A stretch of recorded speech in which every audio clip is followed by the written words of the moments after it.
La paciencia de China con Rusia se está agotando.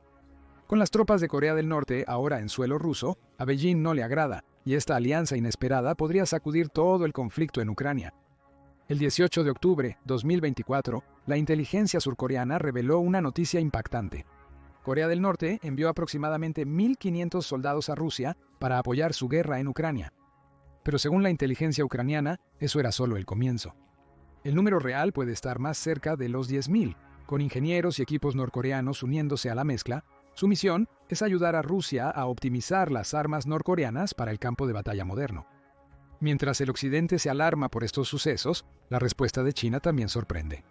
China ha sido el salvavidas de Rusia durante las sanciones, manteniendo a flote la economía de Putin y apoyando silenciosamente a Moscú. Sin embargo, la idea de tener tropas norcoreanas cerca de la frontera china podría estar llevando al límite la lealtad de Beijing. ¿Qué está causando realmente la inquietud de China? ¿La sorprendente alianza hará que Beijing reconsidere su postura sobre la guerra en Ucrania? Con el próximo movimiento de Xi Jinping siendo un misterio, las apuestas están más altas que nunca. ¿Pero por qué el líder de China estaría tan preocupado por la intervención de tropas norcoreanas? Hay razones importantes que podrían cambiarlo todo. Los informes de soldados norcoreanos en Rusia sugieren que el país está dispuesto a buscar ayuda militar directa de otras naciones para la guerra. Rusia justifica esta acción sugiriendo que estos soldados solo reforzarían la frontera rusa en vez de ser desplegados en el frente de batalla en Ucrania. Esto concordaría con el acuerdo de defensa mutua de junio entre ambos países. El acuerdo establece que los países deben ayudarse mutuamente cuando sus territorios estén amenazados. Para Rusia, esto solo se convirtió en un problema en agosto de 2024 cuando Ucrania invadió la región de Kursk. Esto impulsó la moral de los ucranianos y se consideró una victoria estratégica en ese momento. Mostró que podían presentar una amenaza real para el propio territorio de Rusia, incluso con solo los suministros limitados de equipo militar avanzado occidental que se les había proporcionado. La respuesta del Kremlin a la invasión de Kursk fue inicialmente moderada, con aparentemente poco avance en reforzar la región durante las 3 semanas de progreso ucraniano en territorio ruso. La contraofensiva solo comenzó en septiembre, casi un mes después de que Ucrania avanzara en la región. Desde entonces, como en Donbass, han desgastado a los ucranianos de forma sombría y constante. Para cuando surgieron informes de soldados norcoreanos llegando a las líneas del frente de Kursk, Rusia había recuperado cerca de la mitad del territorio ocupado en la región. Dado el lento avance en Kursk, es sensato enviar más tropas para fortalecer la frontera, a fin de evitar nuevas incursiones y detener la llegada de refuerzos a Kursk. En el contexto general de la guerra, Rusia ha proseguido su ofensiva en Donbass durante la incursión en Kursk. Por lo tanto, estas tropas que supuestamente se establecerían en la frontera probablemente no terminarían haciendo mucho. Incluso si Ucrania intentara tomar otro territorio ruso, es improbable que sea su enfoque en el futuro próximo. Ucrania requiere la mayoría de su mano de obra en Donbass, donde las fuerzas rusas avanzan a un ritmo no visto desde el inicio de la guerra, adentrándose cada vez más en territorio ucraniano. Además, Rusia ha estado reclutando soldados mediante el servicio militar obligatorio por más de 30 meses. Aunque el servicio militar dure solo un año, estimaciones recientes indican que el ejército ruso ha reclutado unos 160.000 nuevos soldados cada 6 meses. Eso es una reserva de 300.000 tropas. Según la ley rusa, los reclutas no pueden ser desplegados en el extranjero. Esto implica que Putin ya cuenta con suficientes tropas propias para reforzar las fronteras rusas, a menos que dichas tropas no tengan el entrenamiento adecuado. Esto está respaldado por los interrogatorios a los reclutas tomados como prisioneros de guerra en Kursk por el ejército ucraniano. Algunos reclutas afirman que solo recibieron unas semanas de entrenamiento básico antes de ser enviados a sus puestos. Por lo tanto, los norcoreanos deberían estar mejor entrenados que los reclutas rusos. En Corea del Norte, el servicio militar es obligatorio, 8 años para los hombres y 5 para las mujeres. Pero hay algunos problemas con esa suposición. Es poco probable que las tropas norcoreanas estén entrenadas en tácticas de combate modernas, como la guerra de drones a larga distancia, una característica prominente de la guerra actual. Eso significa que es poco probable que les vaya mucho mejor que a los propios reclutas de Rusia en el gran esquema de la guerra. En segundo lugar, es dudoso que Corea del Norte envíe a sus mejores tropas a otro país. A pesar de presiones geopolíticas para defender la integridad territorial rusa, es más probable que los soldados enviados sirvan como carne de cañón, al igual que los reclutas rusos hasta ahora. Si las tropas no marcarán una diferencia significativa, ¿por qué a China le desagrada su presencia? El razonamiento de Putin para convocar a estos hombres a defender la frontera rusa carece de lógica. Si solo defenderán la frontera, Occidente podría hacer lo mismo en Ucrania. Si la Organización del Tratado del Atlántico Norte enviara tropas bien armadas a Ucrania para defender su integridad territorial, tendría el mismo resultado que las acciones de Putin. La Organización del Tratado del Atlántico Norte y Ucrania no tienen un pacto de defensa mutua como Rusia y Corea del Norte, por lo que esto sería una escalada seria. Putin probablemente haría más amenazas nucleares, pero esto estaría cruzando otra de las líneas rojas que ha trazado con frecuencia durante los últimos 33 meses. Pero si Putin decide usar ofensivamente a los soldados de Corea del Norte dentro de Ucrania, en lugar de estacionarlos defensivamente, todas las apuestas estarían fuera de lugar. Si un tercer país se une oficialmente al conflicto, la operación militar especial se convertiría en una guerra que podría escalar a través de muchos países y regiones. Podría haber un conflicto directo entre la Organización del Tratado del Atlántico Norte, Rusia y Corea del Norte. Si esto ocurriera, China enfrentaría una decisión complicada. China ha tenido un pacto de defensa mutua con Corea del Norte desde 1961. Si la Organización del Tratado del Atlántico Norte atacara a Corea del Norte, tendría que defender a sus aliados. Si China no se une a Rusia en la guerra ampliada, la mayoría de los expertos creen que Rusia está prácticamente destinada a perder un conflicto no nuclear contra las fuerzas combinadas de la Organización del Tratado del Atlántico Norte. Si la Organización del Tratado del Atlántico Norte llegara a conquistar Rusia, China perdería los recursos rusos baratos, de los cuales depende en gran medida. Estos incluyen petróleo, gas y otros recursos naturales de Siberia como agua potable, minerales y madera. La industria y poblaciones del norte de China con alta demanda de agua enfrentarían una crisis por escasez de recursos. Pero si China se une a la guerra, su economía podría no soportar el esfuerzo. Estados Unidos tiene el control sobre el estrecho de Malaca, por donde debe pasar la mayoría del comercio naval entre China y Europa, África y Medio Oriente. Si China entrara en la guerra, los Estados Unidos probablemente serían convocados para controlar el frente oriental distante de la guerra. La guerra podría extenderse e involucrar a los otros miembros del Quad, Japón, Australia e India.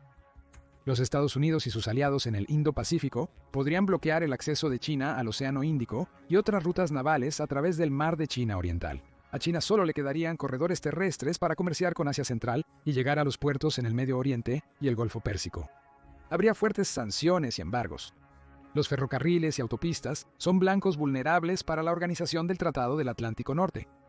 La economía de China podría colapsar rápidamente, en especial si la guerra se extiende. Pero hay una tercera opción. China podría entrar en guerra contra Rusia. A pesar de ser actualmente aliados completos, los dos países no mantuvieron una relación amistosa durante gran parte de la historia. En el siglo XIX, China imperial perdió gran parte de su territorio a Rusia, entre otros países. La región de Manchuria Exterior, que forma gran parte de la frontera oriental sino-rusa y conecta a Rusia con Corea del Norte, fue tomada de China por Rusia en ese periodo. Aunque China no ha hecho reclamaciones oficiales sobre el territorio, mapas recientes del Ministerio de Recursos Naturales han renombrado las ciudades principales en Manchuria Exterior con sus nombres históricos chinos.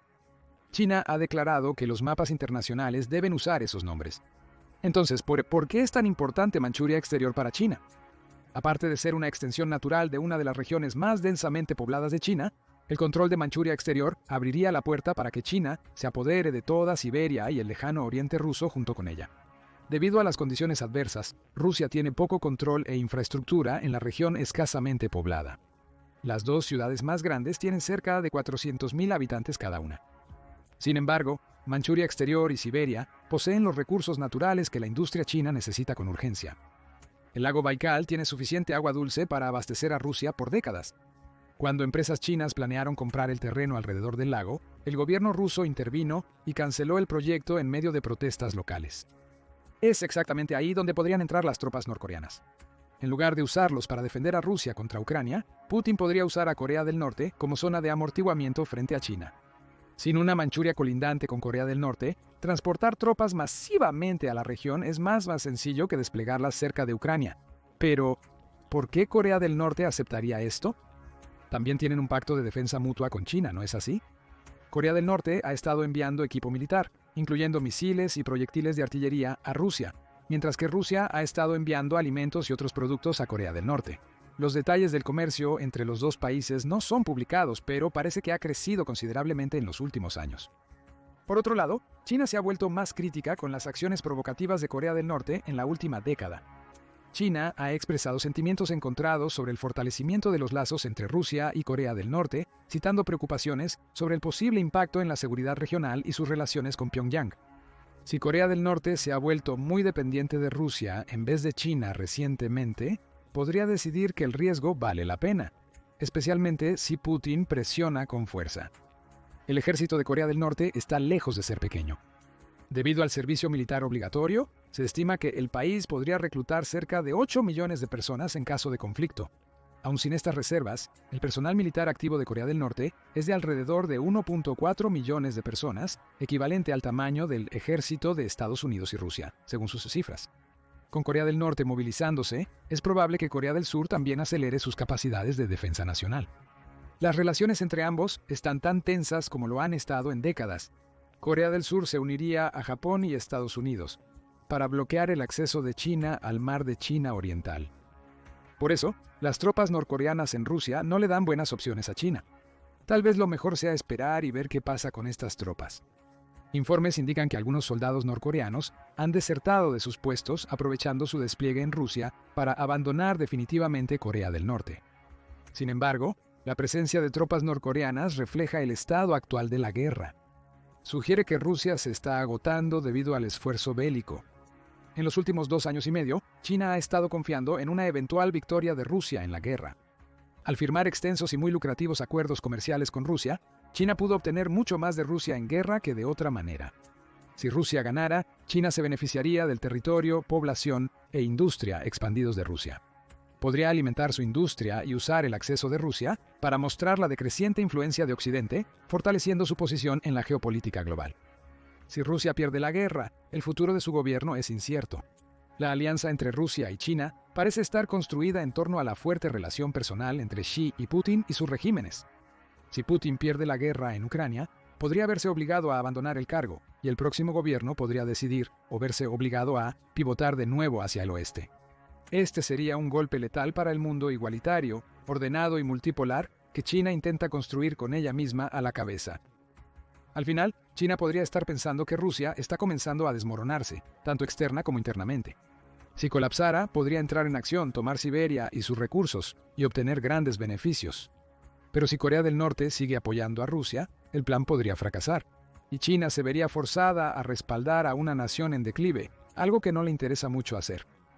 ¿Crees que China se pronunciará oficialmente sobre la intervención de Corea del Norte en el conflicto ucraniano? Déjanos saber en los comentarios y gracias por ver.